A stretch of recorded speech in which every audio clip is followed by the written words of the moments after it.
So, welcome back to the Leicester City Women's Wrap-Up Show. I just kind of had a massive brain fart, so we're kind of readjusting. We've got James with us as usual. James, how are you today? Yeah, not too bad, thank you. I'm good, thank you. And it's great to have you on as usual. And we've got Hannah Cain joining us, and she scored at the King Power, and she's on our show. So welcome to the show. Thank you. It's good to have you on. How are you doing today? I'm good, thank you. How are you? I'm good, thank you. So congratulations on winning the league. You're now a champion. How does that feel? Absolutely amazing. Like, never thought I'd be saying it, but yeah. It's only just started to sink in, but yeah, I'm so proud. So yeah, and like you said, you scored at the King Power too. So how did that feel to just kind of top it all off? Unbelievable. Again, never thought I'd be saying that, but yeah, champion, and we scored twice at the King Power. Yeah, twice at the King Power too. That's even better. You topped it off with the second one. Yeah. And obviously, how did it feel just lifting that trophy? Amazing. Like, I don't think not ever, hopefully I'll win many more trophies, but the experience with this group of girls and the occasion that it was at the King Power, everything that surrounded the moment just makes it even more special. And it'll be hard to replicate that again. So yeah, it was a very special day. Yeah, that's absolutely something we would love to see again next season at the King Power. We're all sitting here like fingers crossed we can see it again. Absolutely, yeah. Yeah. So looking back at your career, you previously at Everton, you came over to Leicester, and you dealt with a massive injury that you've described as being like, it was clearly a really big injury. And you came back and you said that you felt like you would never be able to play football again. And here you are scoring goals at the King Power, and your goals that you score, they are like, I don't know how they bend sometimes. Like, they're always just really nice goals. And like we always say on the show, watching you play, it does not seem like you had an injury by any means. So you've just been phenomenal this season. And can you just kind of like walk us through, like, for anyone who's not entirely familiar with what you kind of dealt with that? Yeah, so basically a few pre-seasons ago, maybe 2 pre-seasons ago, I come back from like a little niggle in my quad, and then I smashed the pre-season, and I thought the bottom of my foot was tight. So I carried on playing, and then a few months later, nothing changed, obviously got worse. And I had 2 fractures in the bottom of my foot, in the ball of my foot. I didn't even know I had any bones there, like there's 2 tiny bones. But anyway, I got told that I could continue playing on them and it wouldn't get any worse. Obviously got a lot worse. The bones shattered into loads of fragments, and I ended up tearing the tendon that run between the bones and all sorts of stuff. Like, it just kept getting worse. I had a few steroid injections, hoping that it'd settle it down. Never happened. This carried on going, and the whole time I was still playing. I was playing on it every single day, training on it, playing games. Was just taking like medication to try and help, but never. Long story short, I ended up needing bone fusion of like in my ball of my foot, so the joint of your big toe. So like when you go on your tiptoes, like you go like this, like your toe bends, and mine like stays straight. So I can't go up on my tiptoes on my left foot. Like, it's weird. And the way that they've done the surgery, so they fused the bone, but like when my foot's flat like this, my big toe is like up a little bit to allow me to run. So it's really weird how it works. But before I had the surgery, a few consultants told me that I would never play again. Like, there was no chance of me playing again. Luckily, my surgeon is the best in the world at that operation. So thank God I had him. And then, yeah, I haven't looked back since. It's been tough, but yeah, there's still stuff I struggle with it now. Like, some days it's really painful. Some days I can't really walk that much, but I'm just glad that I can play football again. As to what capacity, like, it is in the future. Hopefully, touch wood, it continues. But yeah, it's been a long road. Wow. I think it sounds a horrendous injury. Hannah, how do you stay motivated through that when people are saying, "Oh, you can't play football, but that's what you want to do"? That must be really difficult to keep going. Yeah, Well, I played football since I was 4 or 5, like ridiculous. It's the only thing I've ever really known. And when I got told that I would never play again, honestly, I was heartbroken. Like I don't think I'll ever feel like that ever again. Hopefully, anyway. But yeah, it was very, very hard. Obviously, I had my family around me too, which helped me a lot, and I had quite a good, close little support bubble, which I think is massive in football. Like, no matter what you go through, so many people go through so much stuff in football. It's ridiculous. But luckily for me, I have a good family and a strong like group of friends behind me that kept me going, told me not to give up when I wanted to. It was so easy. I could have just hung my boots up and just left, but luckily everyone else kept me going and told me that I would make it back. It's absolutely amazing when you talk about your injury and how bad it was, and then you see you play now. It just defies belief, because you look like you've never been injured, like you've been playing the game throughout, like you say, your whole life, and every time we see you, you seem to get better and better. Yeah, it's mad that you say that, because I personally don't feel anywhere near where I was. You know what I mean? Like, I still feel rusty coming back. So to hear you guys say that I look good is always nice to hear. But yeah, I still feel like there's a lot more that I'm going to give maybe next season. And then what kind of advice would you give to anyone who could be, like, obviously some youngsters out there who might be dealing with injuries, or anyone your age or anyone older? Like, what advice would you give to them with how you kind of push yourself through everything? I think no matter what, everyone will always say it, but do not give up. Like, no matter how hard it gets, like, I was at rock bottom. The only thing I've ever loved is football, and I was about to give it all up. And now look at me, I'm a champion. Like, I'm going back into WSL1. I scored 2 goals, lifted the trophy, and I was this close to like throwing it all away, and I would never have had that. And another thing, as well as not giving up, is make sure that like your support bubble is all for you. And like, there's loads of different factors. Some people pretend to be your friend and they're not. So I think you have to establish who's actually there for you early on in the process, and that was a big factor for me as well. Yeah, that must have been something like really, I don't want to say difficult, but kind of difficult. Like, I know everyone goes through that whole point of eventually you kind of have to weasel people out, and with having to go through so much already, it's just kind of adding that. It's pretty difficult. You find out who's your true friends when you go through something hard. Let's put it that way. Yeah, and that's never fun. So no, not at all. You've clearly been through it, and we have so much respect for you, and obviously so much praise, because every time you come on, we're like, let's see what she puts in. So we look forward to the goals every single time. No pressure. You mentioned that you got into it when you were about 4 or 5. So at what point did you decide this is what I want to do for my career professionally? So my brother used to play football for like the local Sunday league team. So he's 4 years older than me. So I used to go and watch him every Sunday. And my mum wanted me to do ballet. That never worked out. It lasted about a week.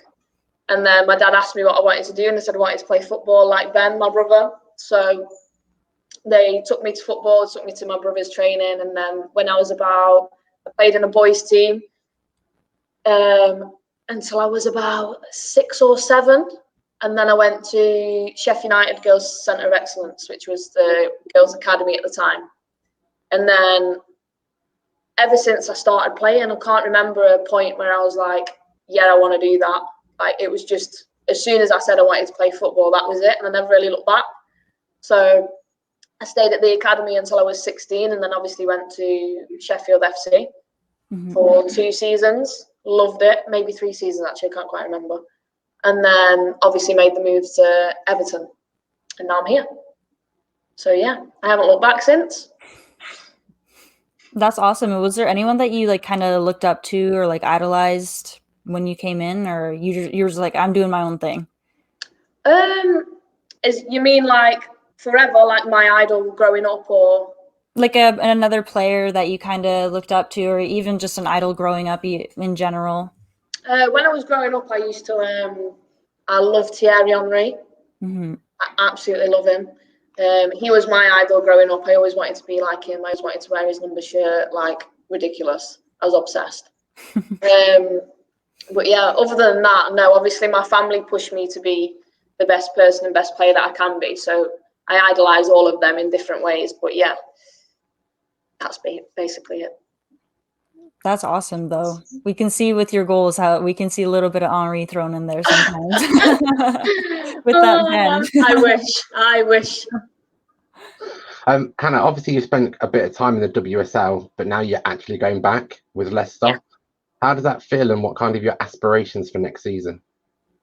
It's an amazing feeling. Like, it was obviously tough for me to make the decision to come back to the Championship. Obviously, I started in Championship with Sheffield FC. Then I went to Everton thinking, okay, this is my time now. Like, I'm going to step up. And that's what I thought it would go. Obviously, didn't quite work out at Everton. I had a few injuries. Struggled a lot coming back with the injuries and stuff. Game time was a problem there, but that was because of my injuries. So that's no fault to anyone really. So I had a decision to make whether to try and stay in WSL 1 or drop down to Championship. Obviously, with Leicester's intentions and ambitions, it was a very easy decision for me to come here. Like, I needed a different challenge in my career. Obviously, we found out that I needed surgery once I'd signed at Leicester, which was pretty gutting, to be honest. I was very devastated. But I had a big support from Jonathan and like everyone else here at Leicester. It's unbelievable. I personally don't feel any other club would have done for me the same what this club has. And that holds a very special place in my heart. Like, I was rock bottom. I hated football, never wanted to do it again, wanted to give up. And Jonathan personally and the rest of the girls, this group, the staff have made me enjoy that again. And that is something I can never, ever take away from this club, no matter what happens. Or football's a very cruel game sometimes. You never know what can happen. 1 minute you can be up here, next minute you can be down there. Like, but I will never, ever take that away from this club. They got me back into football, and when I was wanting to give up, that's very special to me. So my ambitions for next season, obviously I've said to you guys, I don't feel like I'm back to where I can be, which is good. Always good to know that you can give more. Next season, I want to give them everything that I've got. And then as a personal goal, my goal is to get back in the England setup and hopefully push for that. But as a team goal, we just want to finish as best as we can and show that we do deserve to be in that league. That's amazing. Every time we hear about Jonathan, he just sounds like he gets better and better as a person. He's an angel. He'll love it. He's an angel. Bless him. And obviously, we're so excited to see you back in the WSL. And you're sitting here saying that you feel like you're not at your best. And if we're thinking that you're at your best, we cannot imagine what we're going to see next season. So that's so exciting. And then looking forward to it. So what are you most excited about going back into the WSL? I would say the level of competition. So I love it when we play big teams and it's a big occasion, it's big games. Like, we'll get challenged a lot next season, and I think we're under no illusion of that. It's going to be very, very difficult and a lot different to this year. I think the Championship's getting better. The competition between all the teams is getting a lot better, but it's nothing like WSL 1. And a few of the players like Remy and that, they all know that as well. But we, like, most of the players here thrive off that. So we can't wait to play the big teams, and leading into this weekend, it'll be a good opportunity for us to see where we are at. Obviously, dynamics will change as to what extent, I'm not sure. Obviously, new players will come in, players will go. We're not sure yet, but we will see where we are as a squad, testing ourselves against Manchester United, there's no better test really, is there? So, yeah, excited. That's awesome. I'm just so excited, and I don't even play on the team. So then, looking at Sunday, how are you feeling kind of going into that match against Manchester United? Yeah, we're all excited. Obviously, it's a challenge, it's a test. There's no pressure on us at all. Obviously, we're the underdogs. Man United should win. But yeah, we're just excited. So we're going to go out and have a bit of fun. obviously it's a good game for us to be involved in. It's our last game of the season competitively, so we're just going to go do what we can, show everyone what we're about, and hopefully we'll get a result. Let's hope so. Looking back at the season, Hannah, what's been your favourite moment of the season so far? It's got to be lifting the trophy. It's got to be King Power all day long. All day long. I can't. When you speak to me about the season, I just instantly think of that whole day, the whole evening, celebrations. Honestly, amazing. I can't actually think of anything else right now because I'm still thinking about that. I think when players win medals like you have, you hear lots of stories around players sleeping with medals under pillows, won't let go of them. I didn't take mine off for 3 days. Honestly, I went to bed one night, maybe 2 days after, and I woke up in the morning with it in my pocket. So I had shorts on and my pockets in the shorts, and I woke up thinking, "What the hell is that?" And it was my medal in my pocket. I thought, "Oh my god, I need to allow this. I need to take it off now. It's getting ridiculous." So yeah, mine didn't leave my side for about three or 4 days. That's brilliant. I would do the same. I mean, I've reached a point where I'm superstitious, and it's like if I don't have it on me, I'd probably panic. I thought I'd lost it a few times, which is probably why it kept it on me so much. And then speaking of the celebrations, I heard from some fans who were at the game. So we saw all the pictures of you with the cameras. So I was told to ask you if you figured out the Zoom yet. Oh my god, no! Don't talk to me about it. Honestly, I couldn't figure it out. I was trying to look through the little thing, and it was so zoomed in. I was like, I don't know how to work this. So that's why I'm laughing so much on the pictures anyway. I had a nice time. I took a couple of good pictures. But yeah, no, I haven't figured it out. So now you're the club's top photographer. No, I'm not sure about that. We were all wondering, we were like, wonder what she sees. And now we know that you were just seeing something very zoomed in. Yeah, I can't even tell you what it was. Probably a bit of grass. Probably, yeah. Knowing me, I'd probably have the cap on and be like, what am I looking at? Not sure what's happening. Yeah, that's probably me too, to be fair.